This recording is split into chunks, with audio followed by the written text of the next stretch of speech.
Hello, listeners. I am your host, Juan Collado Díaz. You may know me from my bi-weekly podcast, Politico with Juan Collado Díaz. And now I am taking a deep dive with artists from all over Cleveland to know more about their struggles and how we can help them overcome those. So stay tuned because this is City Sounds. The views expressed in this podcast by the guests do not necessarily represent those of the Inquisitor Media and Cleveland Finest Entertainment. Viewer discretion is advised. Profane language, drugs, talk will be in this podcast. Thank you for watching. Thank you for coming. Thank you for having me. How are you? I'm all right. So let's just start quite easy here. Tell me a little bit about you, yourself, what you do and how you became to be this, you're the producer, you're the boss, the man behind the camera regularly. How did that came to be? So my name is Alonzo Knight, creator of Cleveland's Finest Entertainment and also the Cleveland Mic Drop.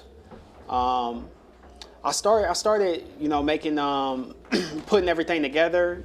Once, I seen my brothers make music and everything, I wanted to be a part of them, and, help grow what they're doing and everything. So I started Cleveland's Finest Entertainment, which is just, a record label that just, highlights a lot of the Cleveland, artists and everything. So Cleveland Finest Entertainment, that's actually, the co-sponsor. We do this podcast together, this show with them. Now you're the man behind Cleveland's Finest. So how many artists have you worked with? Do you have the opportunity to work with and bring to the camera and bring their music to life? Yeah. So just one podcast that we started, the Dark Room Showcase. Like I worked with over 30 plus artists just doing that, and then with the Cleveland Mic Drop. I worked probably with like 60 plus artists, so probably over 100 artists I worked with so far. Now, when you do all this stuff, what do you find the hardest when you're like recording, doing all these things, getting the artists together? I would say the editing, the shooting the videos and stuff come easy to me. Like it's very easy to me. It's just the editing that takes a long time for me. And for those that are listening at home, since the editing is the hardest part even for this video, you can help us with a like and a comment. Share this with your friends. It'll help us a lot to get out there and get to more people. So Alonzo's work and our work here at the Inquisitor Media is shown to more people out there, and we can help local artists like Alonzo and many of the other artists do this work. Yeah. Now, going back to you here really quick, let me ask you, again, you've been doing this for a while now. How many years? Probably about like 5 years been doing this. But I've been around music a long time. Like I said, my brothers, they've been making music for 14, 15 years. So I've been going to their shows and, I learned a lot, music-wise from them. So being you're the guy behind the camera regularly. This is hard, I'm assuming, being in front of the camera. So it's all new to me. you are doing like all the stuff behind the camera, and this is not about you. You're making it to help people. What inspired you to just help them? Well, for me, I just love Cleveland music, so I just wanted to highlight, all the Cleveland artists. That's why I started, the Cleveland Mic Drop page, which allows artists to come together, do a mic drop for, Cleveland, and I slapped the Cleveland logo on it. That's something that I built just for us. We got a platform for Cleveland, and that's what I feel like we were missing. Platforms for Cleveland that highlight Cleveland artists, you know what I mean? So there's so many people that, networked off of these platforms and got to know each other. It's just special to be a part of something like that, where we created something that, that's bringing artists together, something new. Absolutely. And now, you, as you mentioned before, you work with many artists. Is there any of those artists that have inspired you to continue in a time that you feel like, it's enough, like you have enough on your plate? But is there any of those artists that have inspired you to continue to do the work? Yeah, FMG Burr, he's one of the big ones that inspired me. Without him, I probably wouldn't even be doing this. He's been there, he's seen it all, done it all, you know what I mean? So, whenever I have questions about something, I can turn to him or I can turn to my brother, CF Tomorrow, because they've been around music so long. So, he's just one person I can turn to. Absolutely. So you have Mic Drop. There's the Dark Room Showcase, right? Yeah. Then we have the phone booth. Yeah, the phone booth. So what inspired all these ideas? What got you all creative? These are creative ideas that we haven't seen anybody doing, but you started them. What got that? What got you to do them? I just get in my room and get to thinking, or I get inspired by watching other videos on YouTube, and I just wanted to, bring some stuff to Cleveland that ain't never been brought. Like the telephone thing, that's something new that, is starting to gain, popularity, around the city and everything. So. And now, like I mentioned the telephone, do you mind sharing, just explaining to me and to the viewers what the telephone is? So the telephone is just it's like a mic drop, but with just a telephone. So, you pick a location that you want, our portable booth to come out to, and then we play your song and let you, rehearse do your song, on the telephone booth, and it's just something different. Home that are like thinking about looking back, you can check in the show notes of this episode, and you'll be able to see actually in the description a link to the telephone. We'll drop something videos down right now. Yeah, so it will be down there.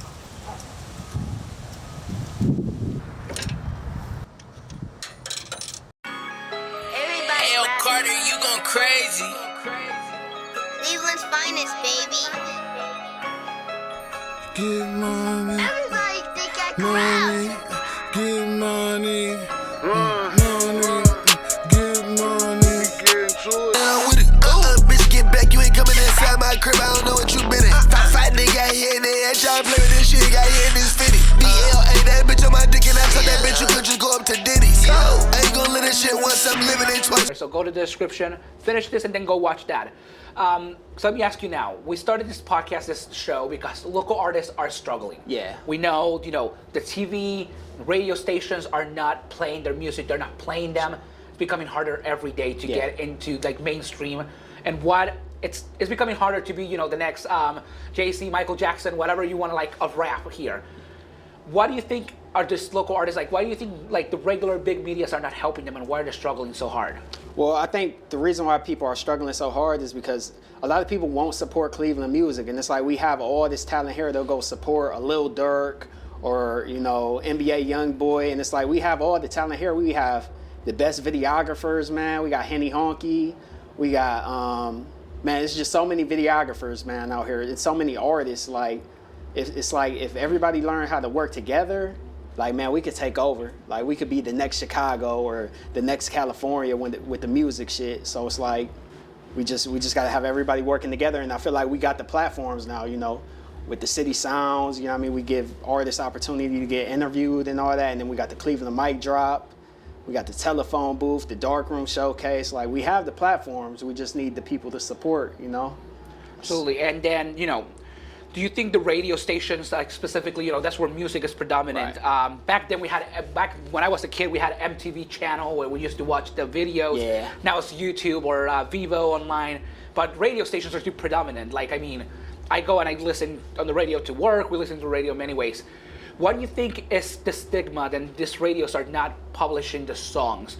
Why is it like happening? The songs are there, right, and the artists are willing to let them publish them. Why are they not going for it? I think there's two situations with that. I think the first thing is a lot of artists don't submit radio ready songs. Like they submit songs with cussing on it, and they're not gonna take the time to edit your song for you. You got to make sure that that's ready for them. So when you're sending your songs in, make sure it's radio ready. There's no cussing or anything on it. And then the second thing is a pay for play promotion thing. Like you gotta pay to get on the radios, and it sucks that it's like that. Back in the day, like when my brothers were growing up, like you can get your music on the radio station, just by sending it in, like they would play, but now they want money, Yeah, and that seems to be one of the biggest problems all around. Everybody wants money these days. They want money. So let me ask you, with this, what is something that this artist can do to get themselves into, you're running a successful platform out there. Right. What is something that this artist can do to become successful? Recommendations you have to get them out there? Oh, networking. Networking is the number one thing that you can do. Like network with other artists. Like if you go to a show, like there's gonna be like 15 plus artists. 20, a lot of artists performing. Like get to know those artists, like follow them on Instagram, and then do songs with those artists, because you're tapping into their thousands of followers and shit. So it's important. Networking is number one. You can't do anything in this world without networking. Like I said, we started this off of networking. I met you at Home Depot, and we grew from there. So Absolutely. Networking is number one for sure. So, and do you think with networking with artists on a daily basis, do you think there's struggle working among them? Because like Well, some others have like more popularity. And I think it's jealousy and pride. Like a lot of artists are competing with each other, and it's like if they just collab instead of competing with each other, like they would get so much farther along with their music, you know, instead of just thinking this person is better than me, so if I do a song with him, then he's gonna outshine me. And it's like, if y'all just come together, y'all can make a beautiful track versus, you know. Yeah, so let me ask you now, so what is words of advice you have for like young entrepreneurs, you know, starting a label company, or entrepreneurs that are trying to become artists, get out there and become like, you know, the next big hit of the TV or like radios? What advice do you have for those people at home that may not feel encouraged? Well, I would tell everybody, learning is everything. Like I started off not knowing anything, you know, like I learned how to edit websites now from YouTube. Like I said, you ain't got to go to college. You can learn everything that you want to learn from YouTube, you know what I mean? So just get on YouTube and, you know, type in what you want to do, what you want to learn, you know, and just continue to learn and grow. You know, is the biggest thing. You know, you never stop learning, you know. Absolutely. Thank you for joining me. And for those listening at home, again, if you get the chance, if you're listening on YouTube, just make sure to give us a subscribe, follow us on Instagram, make sure to share this with people so you can get more streams. And also, if you're listening from Spotify, make sure to follow the podcast and give us a 5-star review on Spotify. That'll help us get into the algorithm and make sure that we are on the top pages so we can shine a line on this artists that are working day and night to make sure their music is heard and is also put together out there. Thank you again for watching, and thank you again for joining me. If you want to hear more from us, make sure to listen to the Dark Room Showcase, Mic Drop, and all other Inquisitor Media originals. City Sounds was created and produced by the Inquisitor Media and Cleveland Finest Entertainment. Our theme music is Bass Factory by Alex Gus. To hear more from me, listen to Politico with Juan Collado Díaz and all other Inquisitor Media originals.